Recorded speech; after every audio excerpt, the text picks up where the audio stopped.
the most important strategy and a well-used strategy by global organizations to expand their business operations is mergers and acquisition. What exactly is mergers and acquisition? How can you begin to use this in your own business? When you're thinking on expanding your business, how do you approach mergers and acquisition?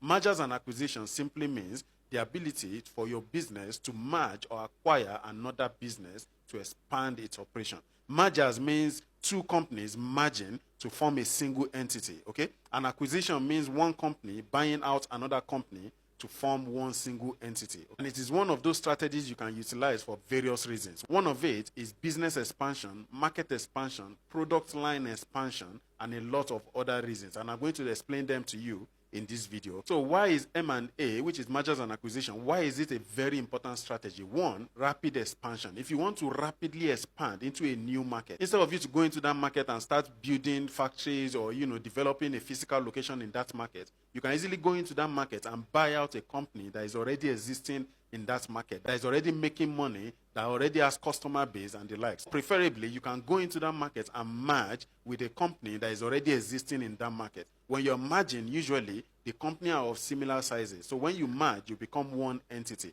This one entity, this new entity that is now formed as a result of that merger can now bear a different name. Another reason is to gain competitive advantage. Merging or acquiring another company gives you access to resources. Resources you might not have when you were just alone, when your business was alone. But when you acquired another company that has these resources, or you merge with another company that has these resources, it gives you access to those resources too, which gives you some level of competitive advantage in your own industry. Another reason is an increased revenue and profit. Okay, when you merge or you acquire another company, of course you are increasing your revenue stream because you are taking over the market of that existing business. That business that you are acquiring, you are taking over that market too. You are taking over the product line, you are taking over the revenue stream of that business, which allows you to expand your own revenue stream too. Okay, and of course, it allows you to take advantage of synergy. Most times during mergers and acquisition, synergy may ensue. Synergy means 1 plus 1 is now not 2. 1 plus 1 can be 100. Why? Because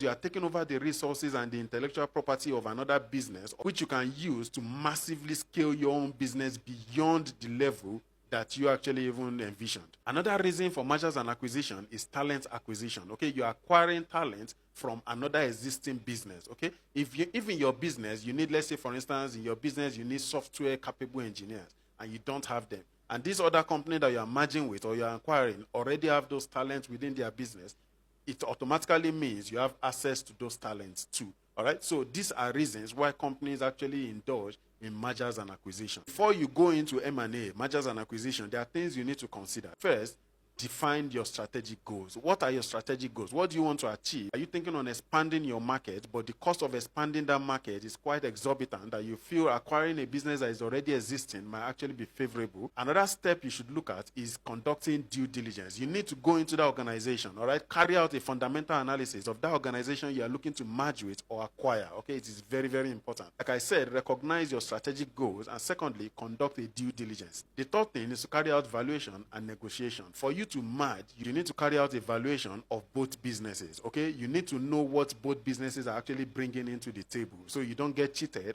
or this other party get cheated too. If you want to acquire another business, you need to carry out a valuation of that business. You need to know how much exactly is that business worth, okay? So you don't overpay. So like I said, valuation and negotiation, that is where negotiation comes in, okay? You need to negotiate on price. Very, very important. And if you're merging, you need to negotiate on ownership, on share structure.